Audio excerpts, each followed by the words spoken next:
All right, everybody, let's get started. The City Council of the City of Cotulla, Texas will hold a regular meeting at the Alexander Convention Center, 290 North IH 35 Access Road, Cotulla, Texas 78014. City Council will have the option to attend in person or by conference call. The citizens of Cotulla will also be able to listen to the meetings by video conference. Public comments will only be accepted in writing no later than 30 minutes in advance of the meeting by sending them to City Secretary Bianca Maldonado at biancam.citysecretary@gmail.com. Roll call. I believe Mr. Sertuche had an engagement, so he did ask to be excused since it was planned by his family without knowing that, it was going to be a conflict with the meeting. So I need a first motion to excuse Mr. Sertuche.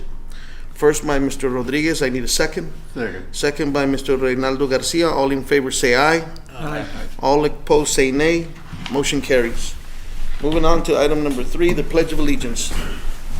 I pledge allegiance to the flag of the United States of America and to the republic for which it stands, one nation, under God, indivisible, with liberty and justice for all.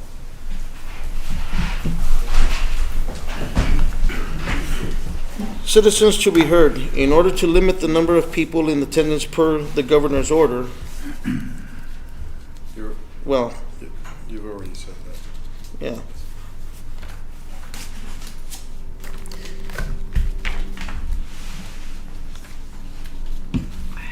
Public comment can be accepted in writing no later than 30 minutes in advance of the meeting by sending them to the City Secretary Bianca Maldonado. So, Ms. City Secretary, was there any citizens' comments or any citizens that signed up for citizens' comments? There was an email sent. I printed it and put it in your packet. It's the last page of the back of the packet. Since it was the full meeting. Y'all want me to read that and after the person to read that, or do you want me to read it? Yeah, citizens' comment. The person that signed up was Lori Wright. She sent in a comment. I, Lori Wright, am addressing the council on a building permit issue. There is no ordinance on building permit issues. There is an ordinance on building permits that are unfairly being overseen and not enforced. I am being harassed for a permit at a property on Baker Street by City Councilman Eloy Sertuche.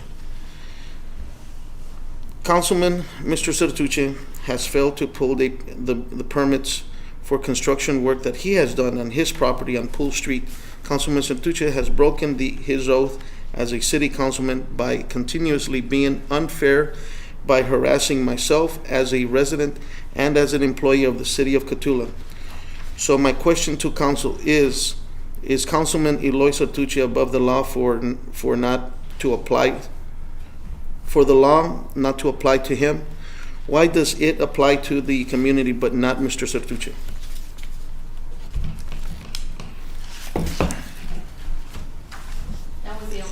That was the only comment?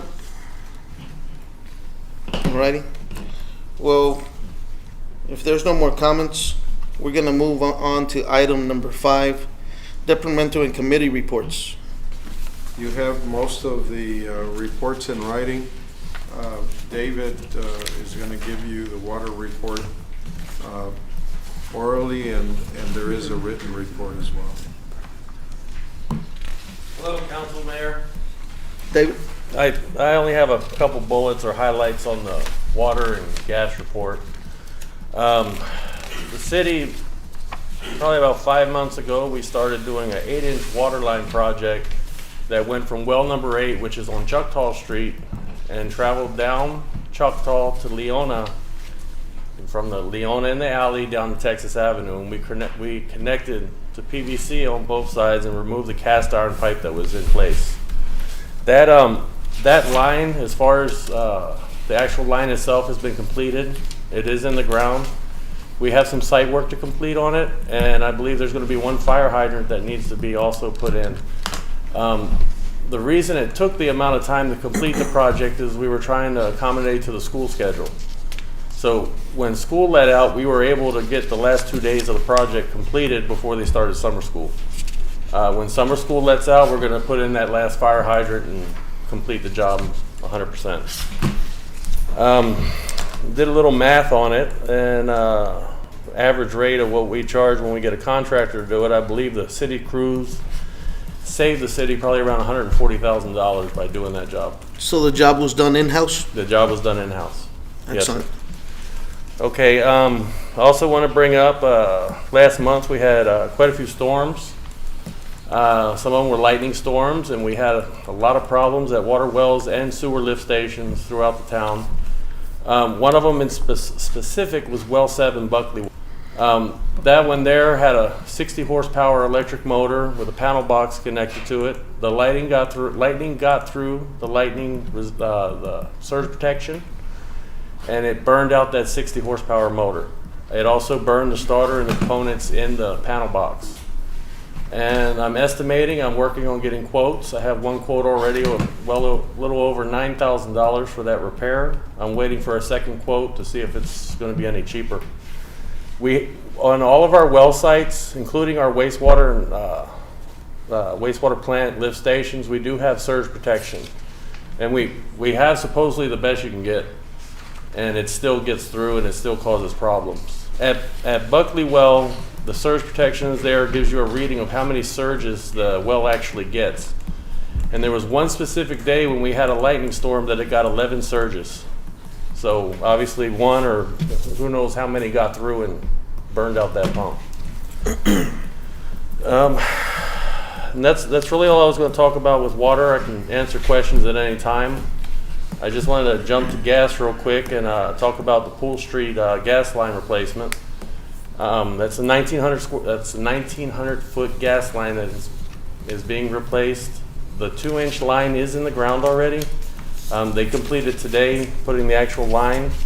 On the 29th of this month, the contractor is going to return and do the taps on the line, and he's going to do one more connection on Gulf Street to the main line. So on the 29th, he's going to complete. Well, he's going to take. I believe his schedule says till July 9th is what he's going to take to complete the job. One other, and that's really all I have to report besides the written report on the gas.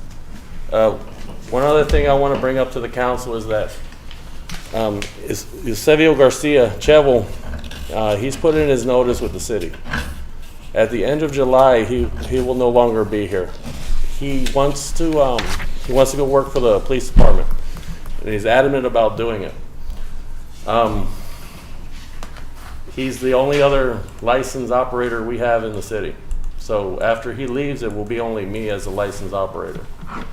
So we're actually thinking of ways that, because we have to be in compliance with the state, and the city is required to have 2 operators. We're going to advertise, try to find another operator, and we just have different ideas that we're coming about with, and we'll see which one works in the meantime, so we don't, we're not out of compliance with the state. Short of that, we may need to work out a proposal with him and be able to use his license and use him on a part-time basis in order to comply with the state law.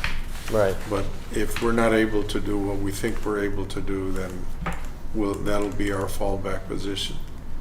His license is still active on both water and sewer, and so that would be an alternative that we would need to bring back to you as a proposal. Okay. So that's the report I have, and if there's any questions, I'll answer them.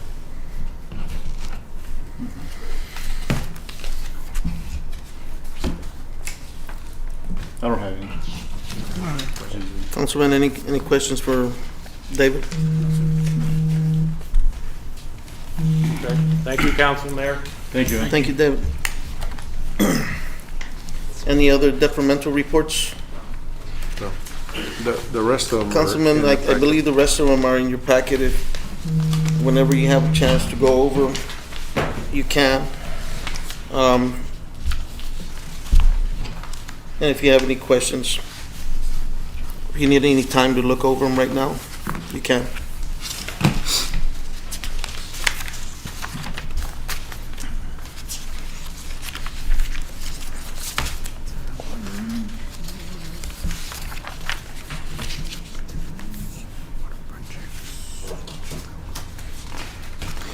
there's no further questions on anything that you're going over on the departmental reports, I'm going to move on to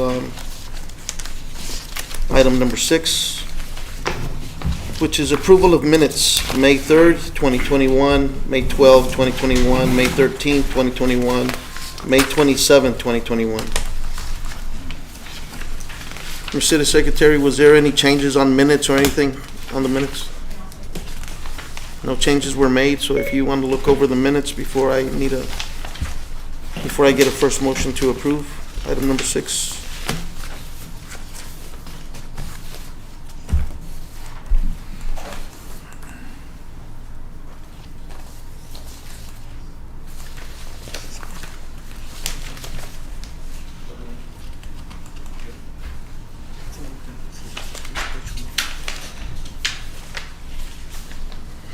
No changes were done on the minutes, so if you have time to review the minutes, I need a first motion to approve item number 6. So move.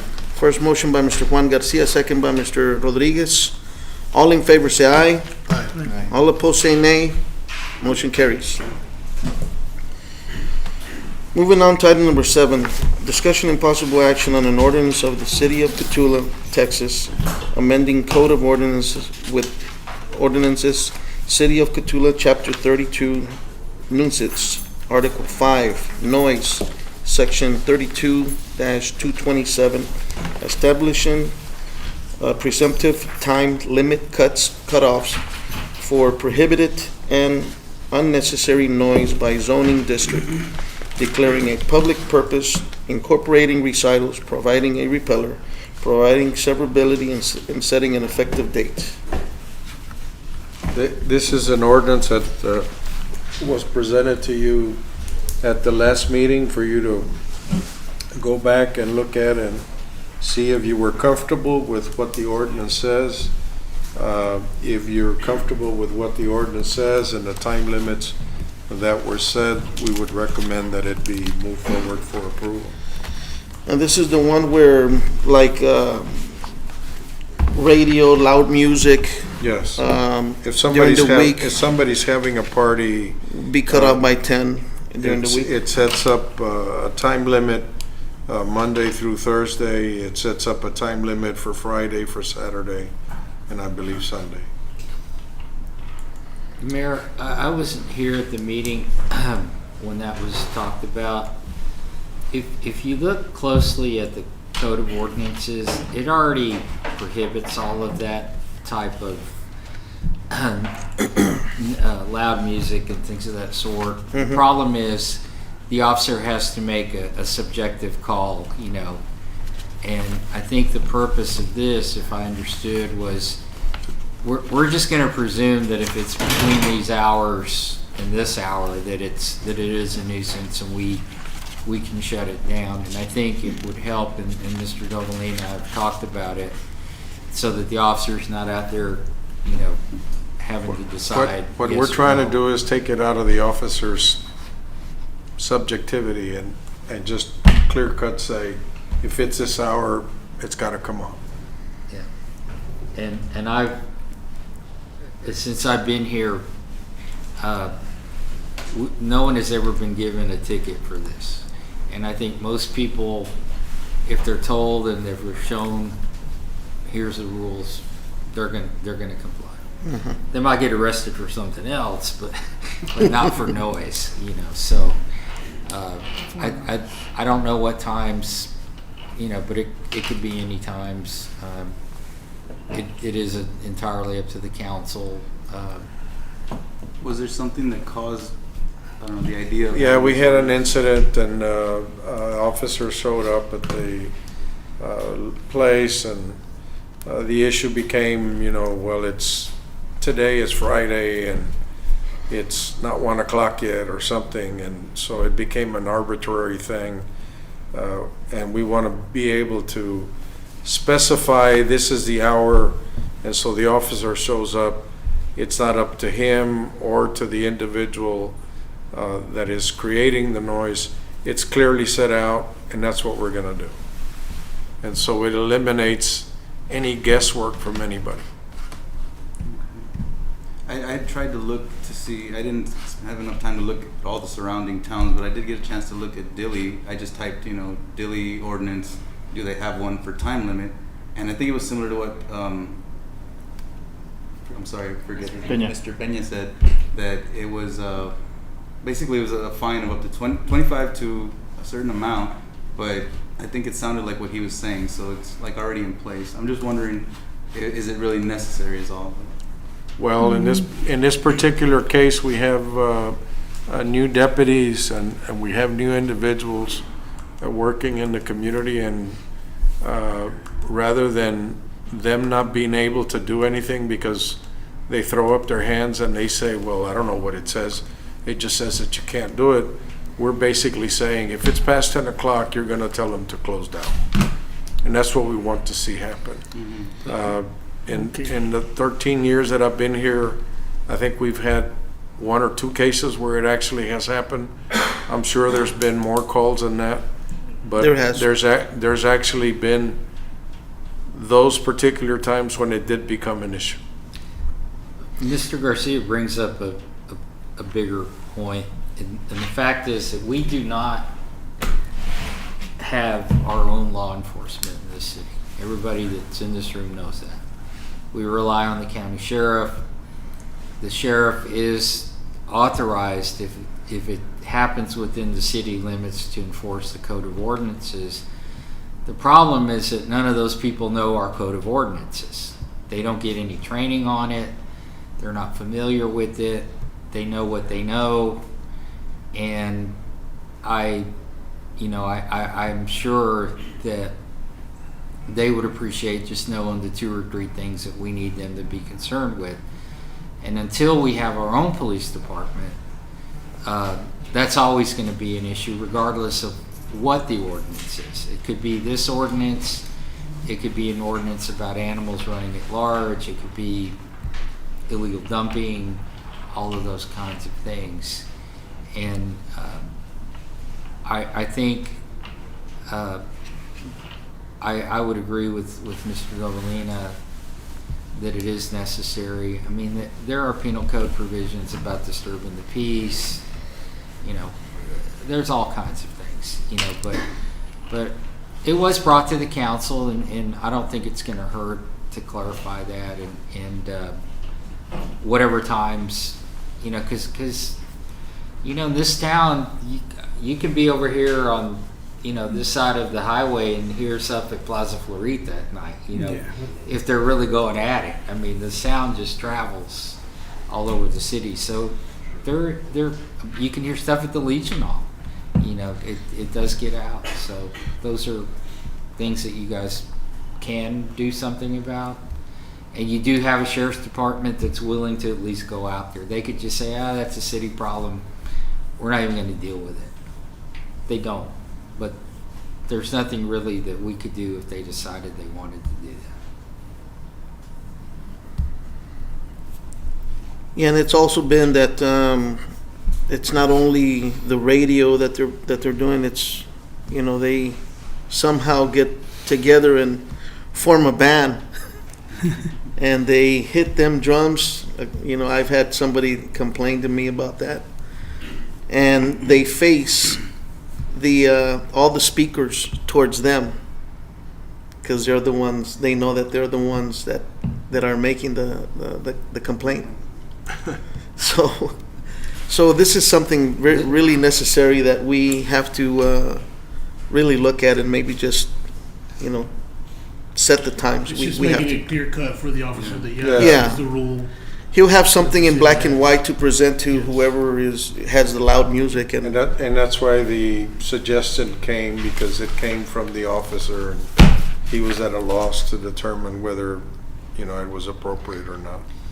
And there are exceptions. I'm having some problems getting into my server right now, but there's exceptions for like school events or things like that, that would occur during those times. So it's not a blanket shutting down of the city. It's basically in the residential areas that we're concerned about. What about like the when it's like a holidays and it falls like a Wednesday, Thursday, and family gets in a group and Like, If music is Can not too we- loud, your neighbors are Yes. not gonna complain. It's when Okay, it's really, that's good. really loud.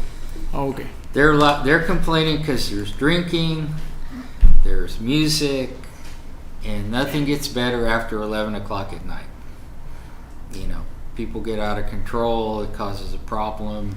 If they can shut down the party, you have the opportunity to prevent somebody from getting arrested later for fighting or drunk driving or whatever. You know, and I mean it's one thing. It's a quality of life issue for the city.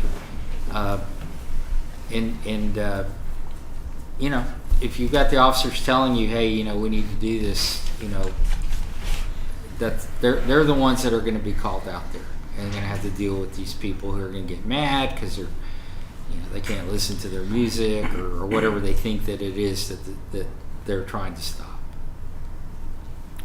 And I'm sure that the officer is gonna tell them, hey, shut it down and everything's will be fine once or twice. But once they get called back more than 3 times, That'll be that's like, when it'll be a bigger issue. yeah. And do So, we already have like the times in place? Like, is it a 10, Yes. 12? Or- Yes, We had some proposed times. We have Yes. not adopted that yet. So this ordinance includes those proposed times. And will the final decision on the times be made by us here, or? Yes. Okay. you want to specify those times, Mr. Dovalina, so It's, they can already know It's the 10 times? o'clock, huh? Was that Sunday through? I think Thursday? it's Sunday Sun- through Thursday is 10 Sunday o'clock. through Thursday. Friday is 12, Saturday is 1. Okay.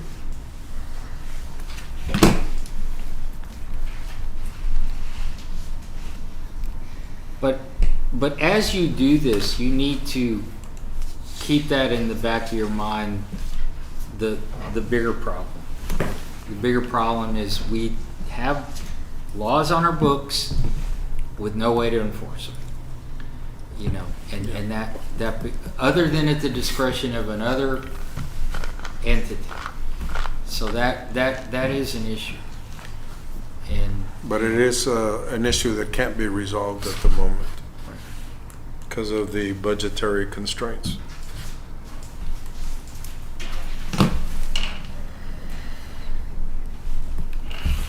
Councilman, any other questions on item number 7? If not, I seek a first motion to approve item number 7. so, Mayor, on the item, I was able to just get in. Right now, I don't have a copy. Let me see if I can pull it up here.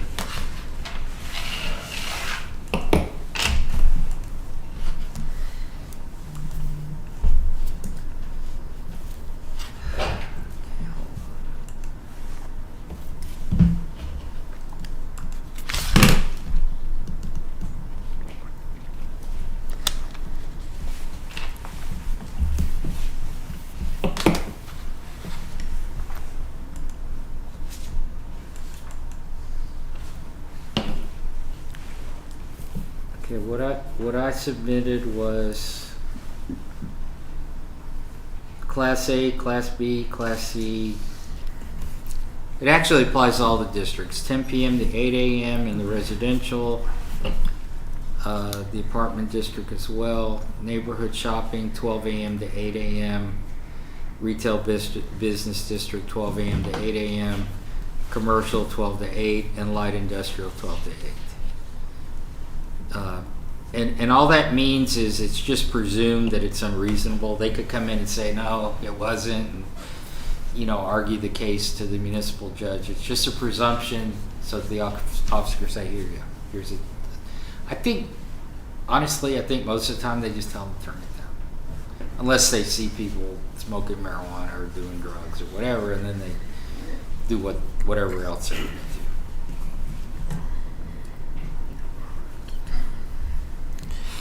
Councilman, any other questions? Mr. Peña, anything else? If not, I seek a first motion to approve item number 7. First motion by Mr. Garcia. Need a second?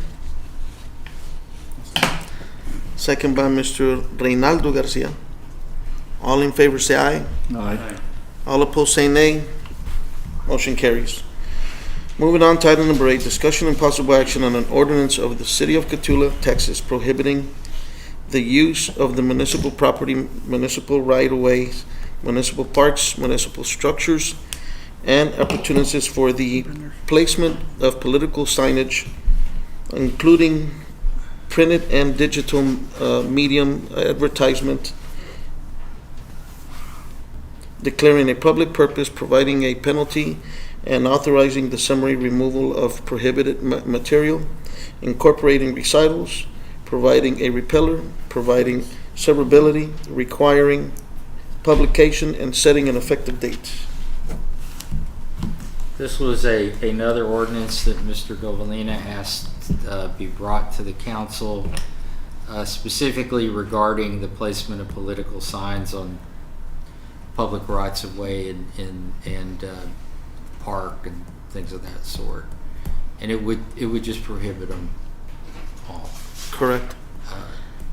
I don't know how big of a problem it is, but there was some complaints that have been brought to the city before, so.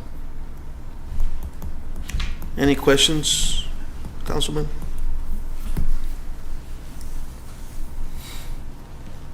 If not, I seek a first motion to approve item number 8.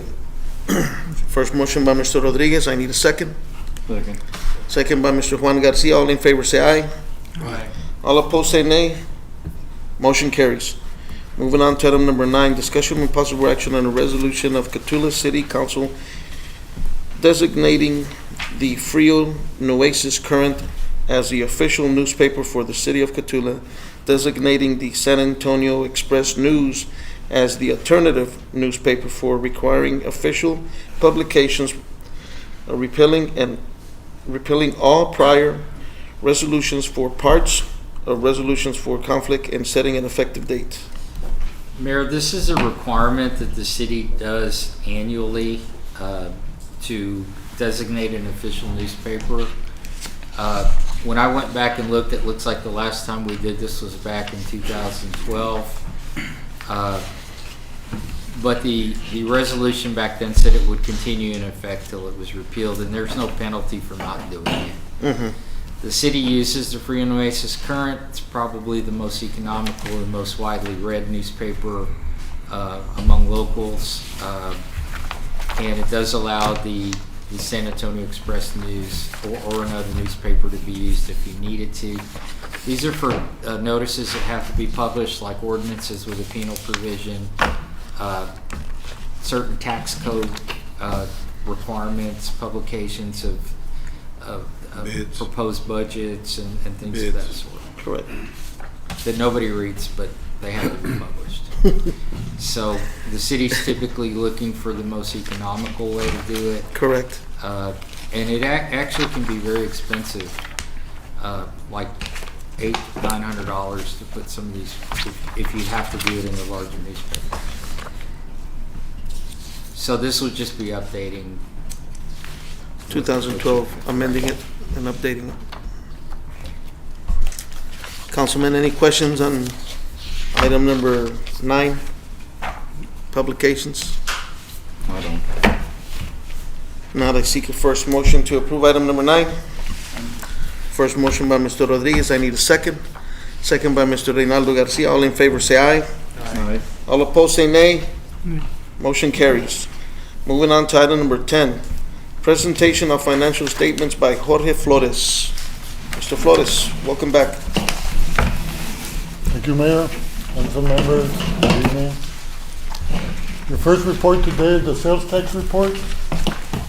For the month of June, the city received $134,584. So things are, as far as the sales tax is concerned, things are looking up. Second report is the hotel motel tax collection report. In May, the city received 1,265. I did see that in June, there are 2 checks that were deposited that will be in next month's report, totaling a little over $20,000.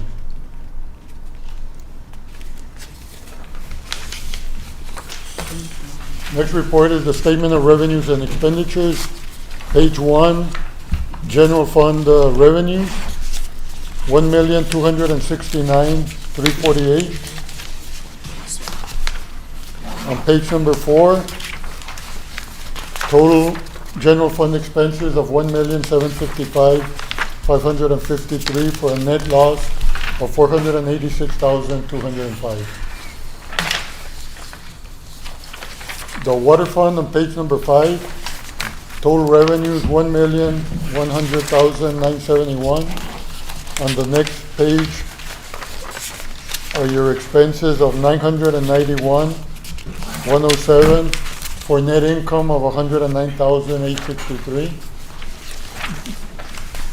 Page number 7 is the gas fund, revenues of 302,730.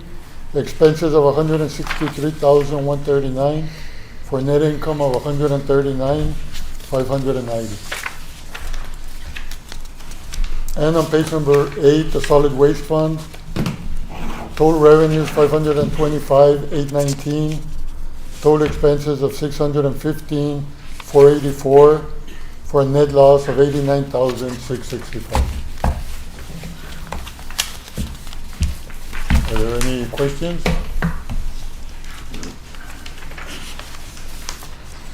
Councilman, any questions on Mr. Flores' financial report?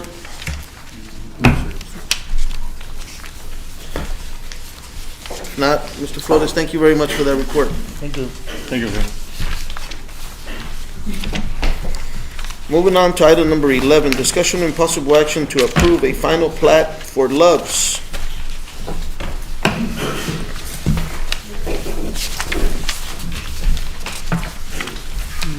Mr. Martinez.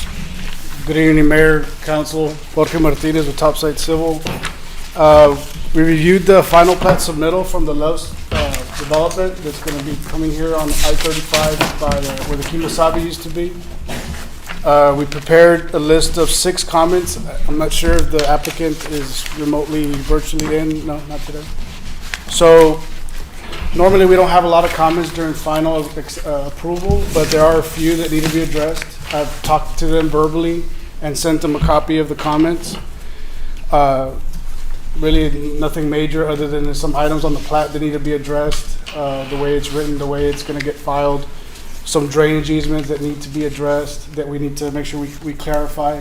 But other than that, there's nothing that's substantial. I brought copies of not only the comments, but the plat and a couple of sheets of the actual development of what they're proposing in case the council has not seen it and wants to see it. I can pass that out if you guys would like to see Yeah, it. Mr. Martinez, Let's go ahead and. let's go ahead and do that.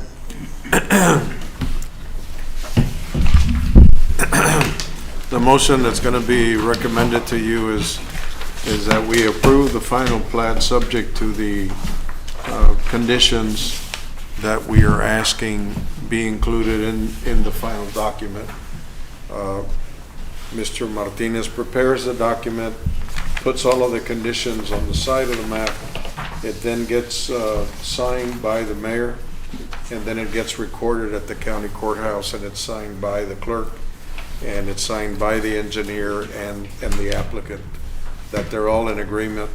And we use that plat to enforce all the conditions that have to be met when they're preparing the site for construction. Can you describe some of the conditions, sir, such as vegetation and So as an example, if you see the some you don't of have the our full set of city councilmen documents. are new, so I just Okay. want them to get a glimpse of.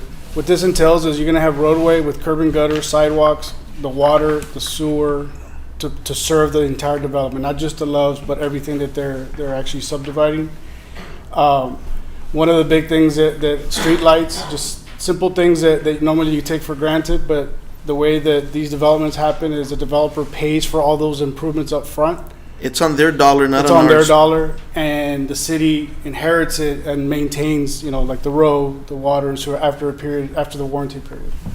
One of the things that will have to happen from now to the time they record, they'll have 2 options, or 3 really, but 2 main options. They can either post a letter of credit, deposit the money of the public improvement to record the plat, or they can go into construction, construct it. The city will then inspect, approve, or accept the improvements, and then they can record it. So there's two options for them to take. My understanding from the applicant is you're looking at posting a letter of credit. One of the items on my comments is part of the process is they've got to provide the city with an estimate of those public improvements, which include the road, water, sewer, all the main items. Then it can, once the city accepts those unit prices and the total cost, then the city can allow them to move to the next step. The reason I wanted Mr. Martinez to explain some of those improvements is because there's a lot of people that think that we paid for them, the city paid for them. And that way you'll know what to say to them. It is very important that you know these things, because it will come back and you will be asked by our community.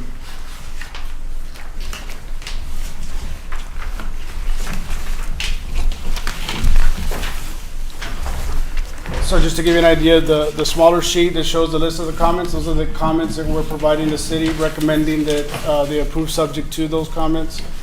The two 11 by 17 sheets, one of them shows the layout of the loves of what they're going to be proposing when they go for building permit. And the other one shows a copy of the plat of what it's going to be filed once they satisfy all the requirements. Keep in mind that these standards are set by us, so we have high standards for new businesses that come in and develop, especially when the city is going to inherit all those streets and sidewalks and, all of that, those improvements. Most properties also have a good piece of the properties for drainage issues, and they have to control the amount of water that is going to come off the property. Because you're doing parking lots and you're creating what is called impermeable surfaces, that means that water that normally comes from rain that soaks into the ground is going to be shed, and so that drainage plan has to include all that water to where that water is held within the property and then is gradually released, so that it doesn't become a flooding issue to the neighbors that are adjacent to the property that is being developed. And you'll see those on the plat You'll too. see them on there where you see the designations for a drainage structure, and the drainage structure is listed on the plat. On the drainage issue, there was one comment that we provided that needs to be addressed, that wasn't, is some of the land and the road is draining into one of the properties. So what we're asking them, and what's typically asked, is they need to not only let the lot that's taking that water has to say that on the plat, that lot is specifically going to be accepting that water and conveying it through that lot to the plat boundary. So those are notes that are typically added, so that in the event that 10 years from now, 20 years from now, somebody buys that lot, they know up front what they have to comply with.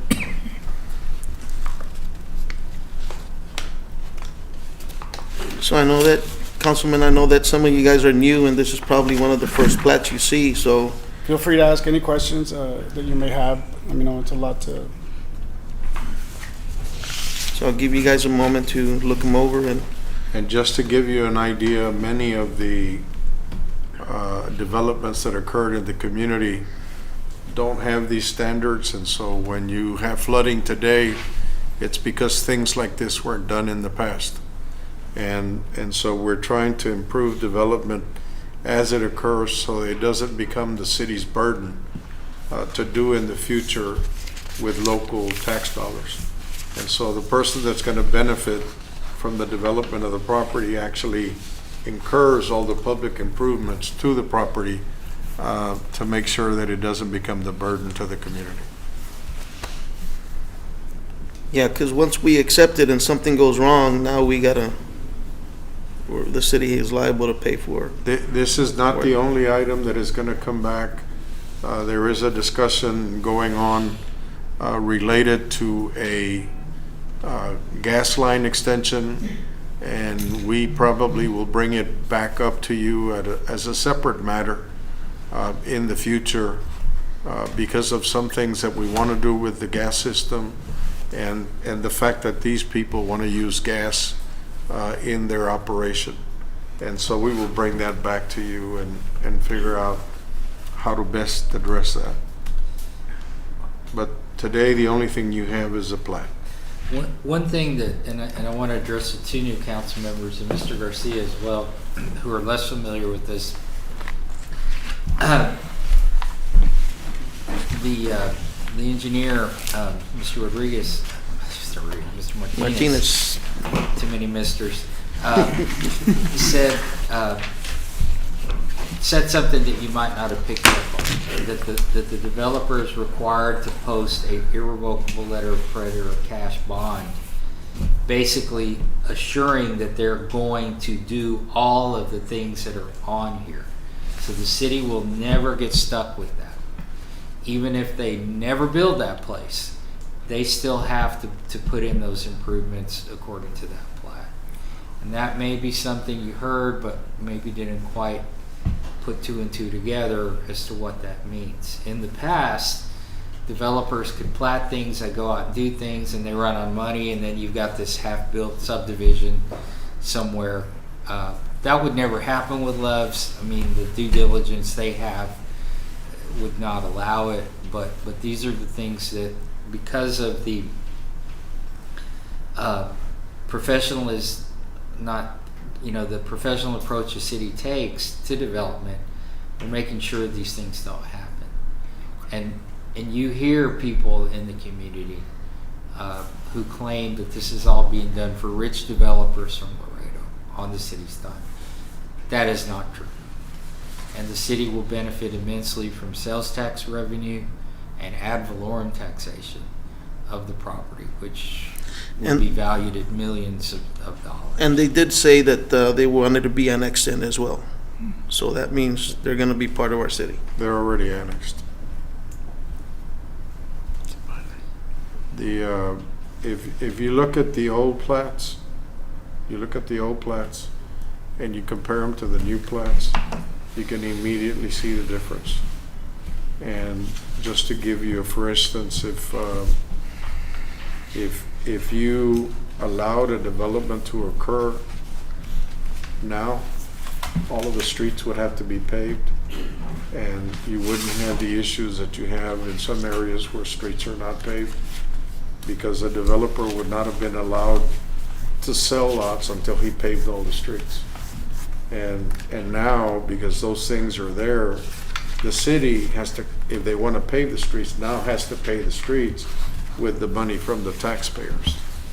And that's why when you want to do projects, you don't have enough money, because all these things occurred in the past, and we're now preventing those things from occurring today.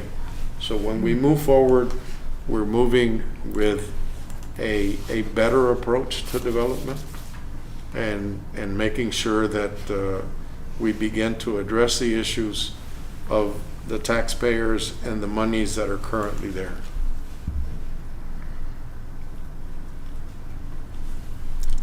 And we recommend that you approve the plat, again, subject to the conditions that are being addressed in that one letter that you have with the document.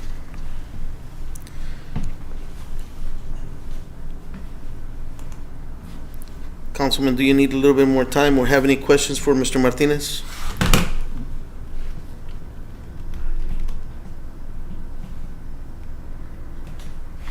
So basically, there's no way that Cotulla is going to be stuck with paying for anything on this plat.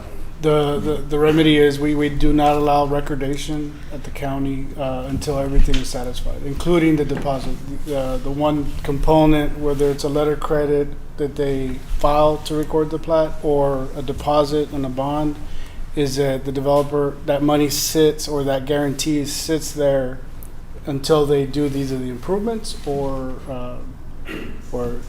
do the construction, or if they move it along. So I think the key is like Mr. Peña was talking about, that you won't get stuck with that as long as that guarantee is there and it remains at the bank in the city's name.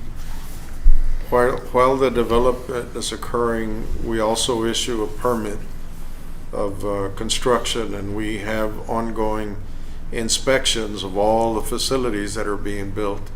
And we in fact go back and check to make sure that what is recorded on the plat is actually what is being built.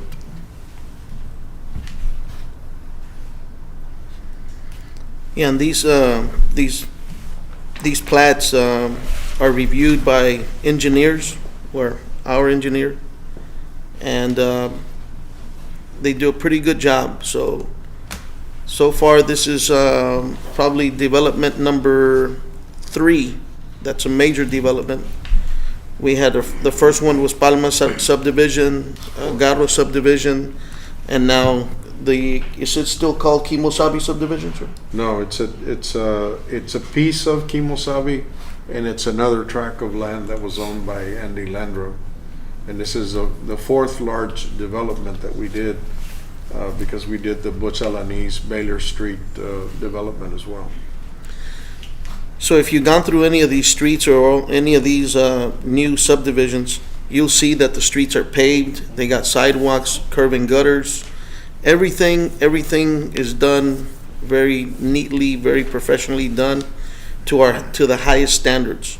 We want to make sure that if we are going to inherit something, that we don't have to put money right away into any of those projects. One other thing that the new council members and Mr. Garcia I still consider to be new. The city about 10 years ago entered into a development agreement with the individuals who had the business park out there, Kimosabe. It never really took off, but as a result of that agreement, the city was able to extend water and sewer across the Nueces River for the first time.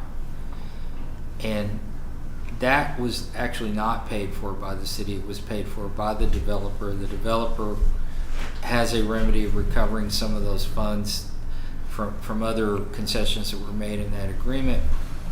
But it's important to know for the council members that had that not occurred, there would be no Love Station there. They were not going to put that there unless there was water and sewer available. And this may be one, as you build and Larry's probably better at explaining this, an anchor type tenant, you may see other things arise around there. You may end up with a business district which has never existed on that end of the town. Now, I'm not saying it's going to happen, but without water and sewer that the city didn't pay a dime for, that would not have ever occurred. And Steve was talking about we did a 360 agreement, that's what it's called, with the individual, and we agreed that we would provide them with reimbursement from the sales tax revenue that was generated by something built in that area to pay him back for the cost of the water line that he was putting in. And so when I alluded to the gas line that we're talking with them now, is that they're wanting to extend a gas line to this location. It basically would come out of their pockets in order to be able to do it.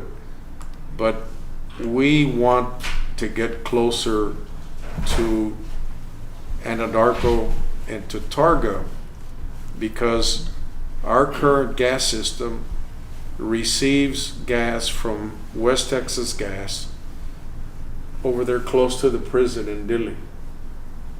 And we are looking for an alternate source of gas in the future. So say for instance they need a 1-inch or a 2-inch gas line that they would need to construct. We may want to go ahead and increase the size of the gas line to a 4-inch, because it would then create an avenue for us to be able to negotiate with Anadarko to bring in gas into the city from Anadarko instead of from West Texas Gas. And that gives us another option to have a competitive source of gas to where we can say this one is more cost effective than the other. We currently don't have it because we only have one entrance. But the closer we get to that other company that's there, then it's beneficial to us. And so we'll try to work out a deal with them as we go along and bring it to you so that we can explain it to you and you will see what it is that we're going into the future so that it helps the community as we move along. The agreement that we did with Kimosabi, I think, is a 15-year agreement. And I want to say we're like in maybe the 12th year. So they've got like 3 years left on the agreement. Once the term on the agreement goes out, there's no reimbursement. So 100% of the sales tax would come into the city, depending on how fast they construct the project. And we can bring you an update related to that as well. And we own the gas line. There's some cities that they don't own the gas lines. So that's a positive thing for us.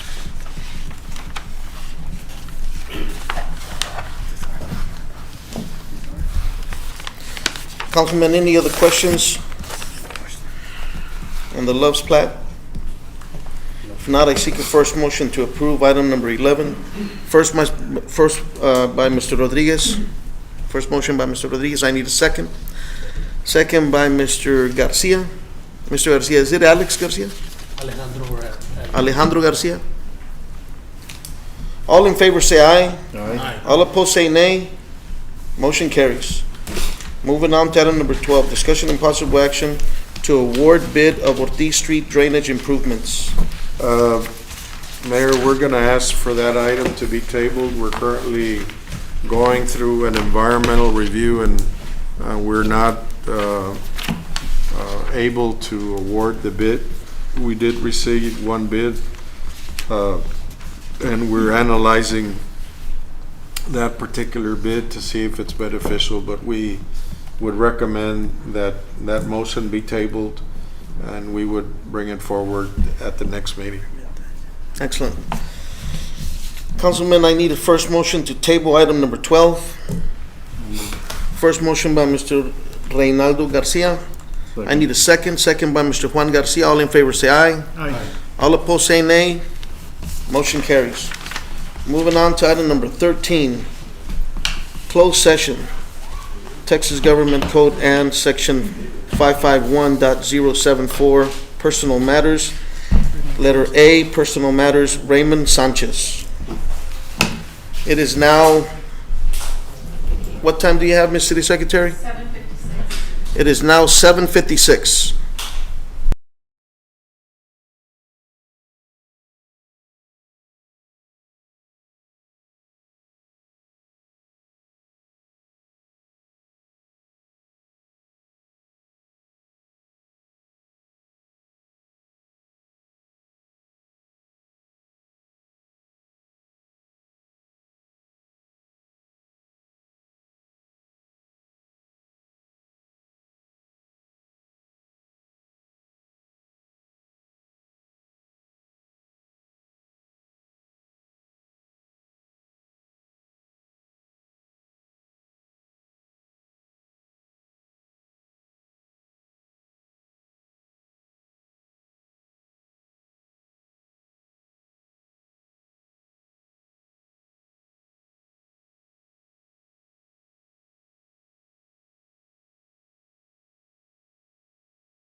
Councilman, you ready? All right, Mr. the Secretary, what time is it? 8:18. 8:18. In closed session, no action was taken. Moving on to item number 14. Since there was no action taken on item number 13 or in closed session, item number 14 does not need no action. No, action is not needed at all. So, moving on to item number 15. Meeting adjourned, and it is what time, ma'am? 8:19. 8:19. Meeting is adjourned.